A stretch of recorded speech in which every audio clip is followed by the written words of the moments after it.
हरियाणा में मंत्रिमंडल का विस्तार हो चुका है। जहां बात करें स्पीडो के जो विधायक थे दादा रामकुमार गौतम जी, कहीं ना कहीं उनकी भी एक आस थी कि उनको अब की बार मंत्रिमंडल में जगह दी जाएगी, लेकिन कहीं ना कहीं बीजेपी ने उनको जगह नहीं दी। हमारे साथ दादा रामकुमार गौतम के जो पुत्र हैं रजत गौतम जी हमारे साथ हैं, उनसे बात करते हैं कि अब कैसे आगे रणनीति बनाई जाएगी विकास को लेकर और क्या मुख्य एजेंडा रहेगा।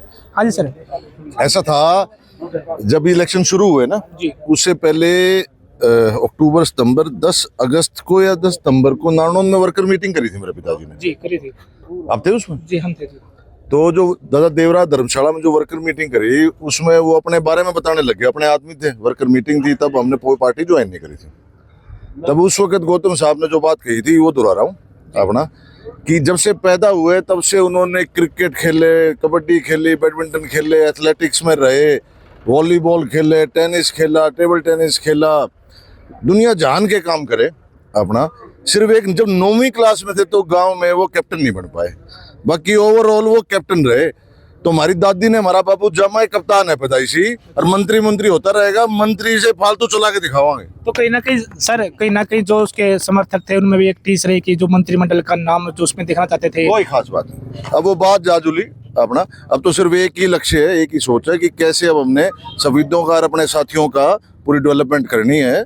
एक ही दिमाग में है कि संविदाओं का विकास कैसे हो। इनको पता चलना चाहिए कि बीजेपी का कमल पहली बार खिला है, तो बीजेपी का जब राज आता है और बीजेपी का विधायक बनता है तो हल्के में कितनी तेजी आएगी। सिर्फ इसी बात पे चर्चा और कोई चर्चा नहीं है। तो विपक्ष ने जिस तरीके से चर्चा चलाई कि पहले भी पद नहीं मिले, अब की बार ऐसे दोहराया गया, तो क्या मानते हो कि वो चर्चाएं?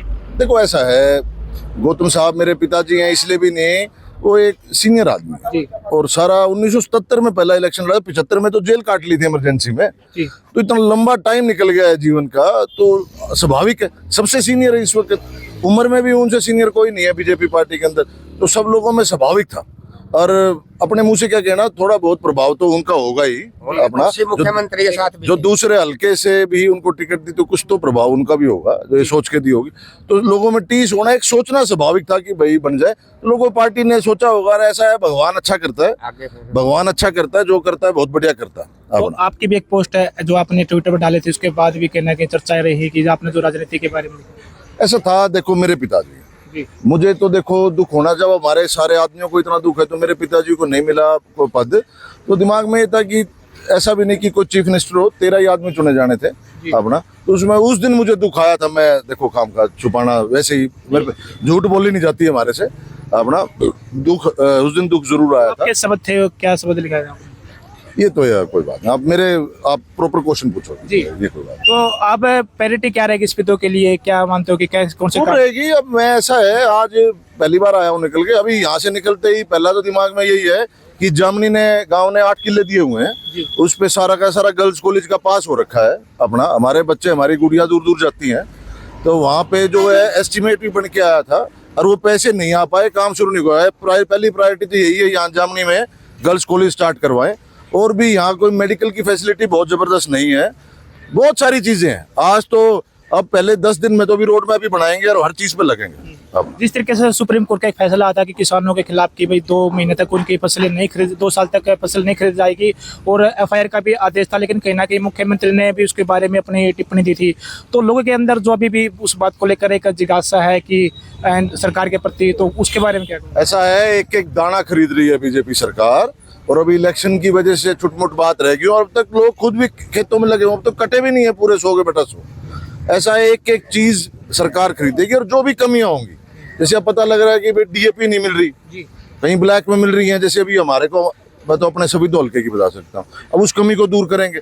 ये तो हर रोज एक नई समस्या आनी है, हर रोज हमने और सरकार ने मुकाबला करना है और उसका निवारण करना है। इसी काम के लिए है, और इसके अलावा कोई काम नहीं है हमें।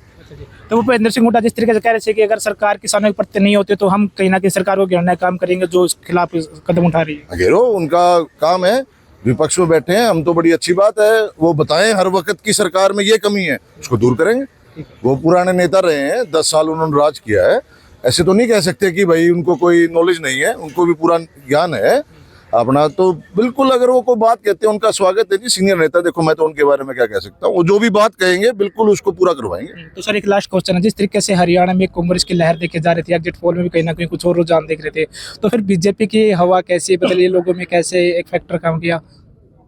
ऐसा है, देखो पता नहीं कहाँ से किसने कौन रुझान देख रहा था।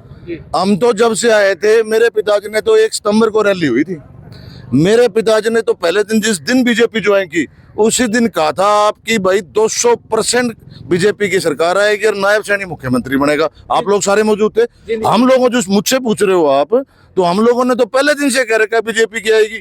अब ये जो एग्जिट पोल है, इनको नहीं अकल, हम तो क्या कर सकते हैं। डीएससी का जो फैसला सरकार ने सर लागू किया है, क्या करना चाहेंगे कि जो एक विशेष समाज है कि वो भी एक नाराजगी में देखी जा रही है कि भाई वो एक समाज थोड़ा उसमें, तो क्या कहेंगे कि ये फैसला कितना ग्राउंड पे वो रहेगा?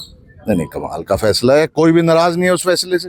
ऐसा था जो पहले उसमें नहीं लग पाते थे जी, उसमें, अब उन लोगों को और मौका मिल जाएगा, और बाकी जो दूसरे भाई हैं उनका भी तो अभी है ही, उनका कोई खत्म थोड़ा हुआ है। और वो तो ऐसा राज है इस कॉन्स्टिट्यूशन के अंदर, कॉन्स्टिट्यूशन का राज है हिंदुस्तान में, वो जनरल में भी कर सकते हैं पढ़ लिख के, कोई ये नहीं है कि सिर्फ उसमें ही बैन हो के वो वहीं तक सीमित है। तो फाइट उसमें भी जा सकती है, तो है ही, होता है। अभी 2 साल पहले यूपीएससी पूरे हिंदुस्तान में टॉप टीना डाबी ने किया था जी, क्या था? तो वो तो जनरल में आ गई थी। ये तो कोई बात ही नहीं है, सारे खुश हैं इस बात से। जो बाकी जो बहुत पीछे रह गए थे आज़ादी के बाद से, उनको आगे लाने का काम करा है, और वो भी सुप्रीम कोर्ट के दिशा निर्देश अनुसार। तो इसका तो बहुत बहुत स्वागत है और करना चाहिए, और सारे खुश हैं। तो उस पर जनता से सर क्या मैसेज देना चाहोगे? बिल्कुल खुश रहो हर दिन के साथ। जैसे हमारा इलेक्शन जब शुरू हुआ तो हर आदमी कहता था कुछ नहीं है इलेक्शन, मैं हर रोज जो मिलता था कहता था हमारा इलेक्शन सबसे अच्छा इलेक्शन है, हमारा इलेक्शन ऐसे उठ रहा है, यूं यूं यूं आराम आराम से।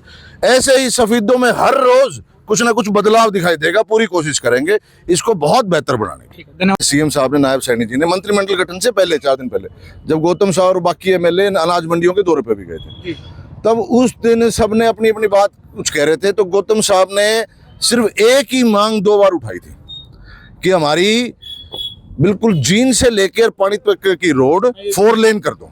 आपको शायद अगर आप हो तो उसमें ये मांग हम पहले, आपकी बात जो है पहले ही शुरुआत स्टार्ट कर चुके हैं, और भगवान शुक्र रखेगा तो हो लेगा। घबराओ। धन्यवाद जी। धन्यवाद। तो ये थे हमारे साथ रजत गौतम जी, उन्होंने साथ में कहा कि जो हमने वादे किए हैं हम उन वादों को पूरा करेंगे, लेकिन अभी तो शुरुआत आगे देखने वाली बात होगी कि कितना बीजेपी सरकार अपने वादों पर खरा उतर पाती है और कितना स्पीड का विकास देखने को मिलता है। जिनसे हरियाणा तक के लिए सुनील कुमार की रिपोर्ट।